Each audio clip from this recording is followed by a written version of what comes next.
শীতের শুরুতে বিভিন্ন রকমের সবজি দিয়ে মাছের তরকারি করলে অনেক মজা হয়।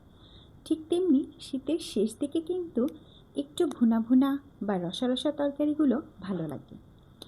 আজ রান্না করছি মটরশুঁটি দিয়ে পাবদা মাছ।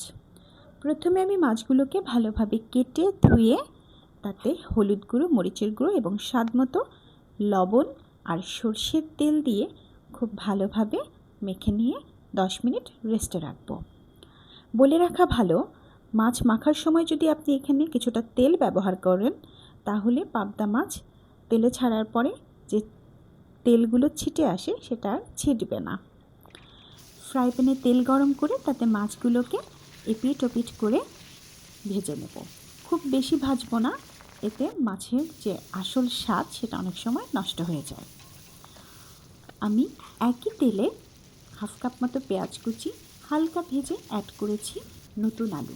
আপনি চাইলে নতুন আলুটাকে বাদ দিতে পারেন। অ্যাড করছি আদা রসুন বাটা।